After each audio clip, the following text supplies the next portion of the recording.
Novamente nos encontramos para estudarmos a Palavra de Deus e é com muita alegria que aqui estou mais uma vez para juntos irmos meditando na Palavra de Deus e o que Ele tem para cada um de nós. Eu saúdo a cada um de vocês com a graça e a paz do Senhor Jesus e agradeço a todos que são inscritos no canal Hora Tranquila, lá no YouTube. Você que ainda não se inscreveu, inscreva-se, dê o seu curtir, compartilhe com outras pessoas e também agradecemos ao nosso Deus, porque Ele tem estado conosco a cada dia, tem nos dado a oportunidade de estarmos juntos para estudarmos a Sua Palavra e nos concede mais um dia de vida. Se você quiser fazer algum pedido de oração, alguma pergunta, dar alguma sugestão, você pode mandar um e-mail para o nosso canal ministériohoratranquila@gmail.com. Você já sabe, ministério não tem acento, é tudo junto, com letras minúsculas, e estamos também aguardando o seu e-mail. Nós iremos orar a Deus. Querido Pai que estás nos céus, aqui estamos agradecidos por mais um dia de vida e também porque vamos agora estudar a Tua Palavra. Que o Teu Espírito Santo seja derramado sobre cada um de nós, nos dê entendimento da Tua Palavra, ajuda-nos, ó Deus, a colocarmos em prática em nossa vida aquilo que Tu queres que nós façamos, que nós estejamos sempre submissos à Tua vontade e não à nossa vontade.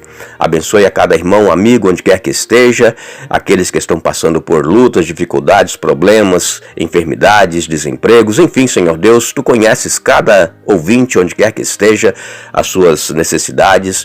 Depois as bênçãos e as vitórias conforme a Tua santa vontade, em nome de Jesus. Amém. Bom, ontem nós estivemos aqui falando a respeito da organização da igreja e dissemos que nós não precisamos de igreja para nos salvar. Por quê? Porque a salvação ela é através de Jesus. Jesus veio, viveu, morreu, deu a vida por nós, ressuscitou e através dele é que somos salvos. Mas nós precisamos de igreja, porque o próprio Jesus estabeleceu a igreja para que nós possamos ali, na igreja, receber os benefícios daquilo que Cristo fez por cada um de nós. É por isso que nós precisamos da igreja, para nós nos aquecermos espiritualmente, para nós discutirmos a palavra de Deus, aprendermos e vivermos os seus ensinamentos em nossa vida. E Jesus, como nós dissemos ontem, é o cabeça da igreja. Nós somos partes do corpo de Cristo. E antes que Jesus fundasse a igreja cristã, ele exerceu o seu ministério por 3 anos e meio. Jesus ele escolheu 12 discípulos para estarem próximo dele e para que pudessem aprender os princípios do reino que Jesus os estava ensinando. Mas os discípulos não entendiam esses princípios.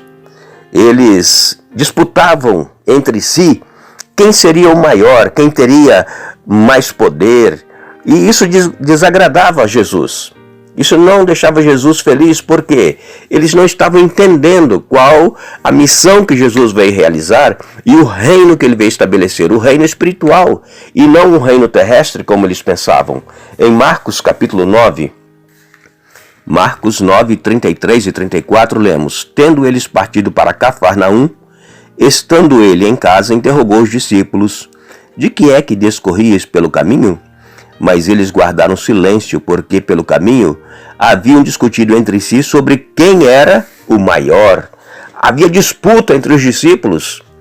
Quem tinha mais atenção do mestre, quem achava que estava numa posição mais avantajada do que o outro. Então havia essa disputa, como também pode haver disputas hoje em nosso meio cristão, dentro da igreja. Um quer ser maior, quer ser melhor do que o outro. Em Lucas capítulo 9,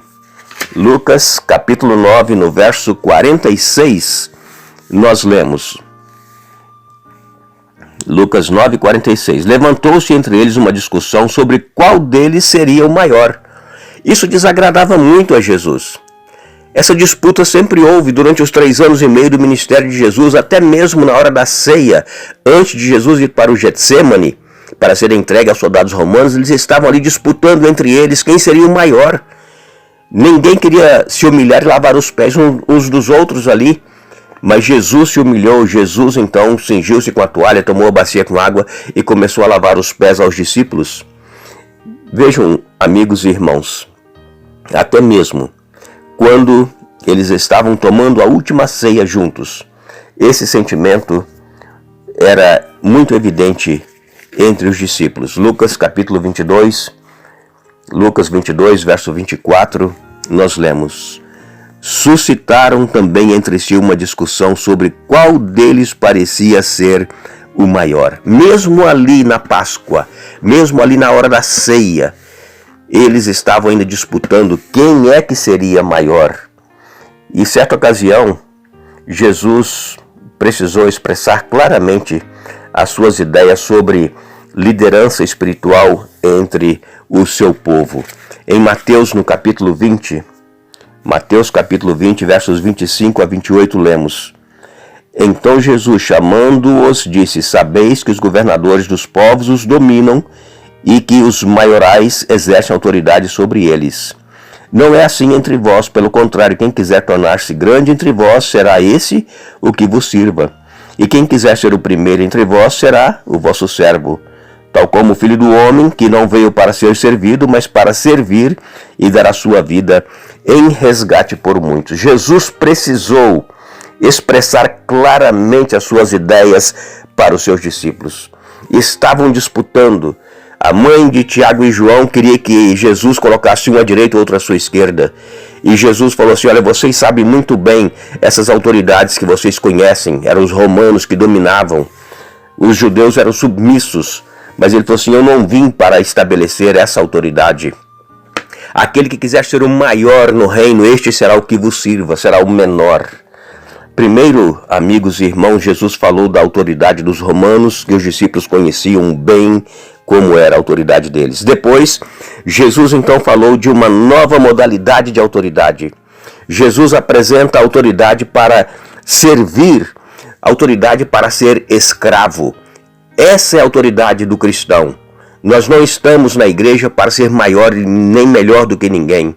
Nós estamos na igreja, se temos alguma função na igreja, é para servir, é para nos submeter às pessoas, fazer o melhor para agradá-las através de Jesus Cristo. E o que Jesus estava ensinando aos discípulos e a nós hoje é que os líderes devem, antes de tudo, ser servos e escravos do povo e também de Deus. A autoridade que Jesus nos dá, amigos e irmãos, não é para ser usada para dominar os irmãos que estão sob nossa liderança. A autoridade que Jesus nos dá é para poder servir aqueles a quem nós lideramos.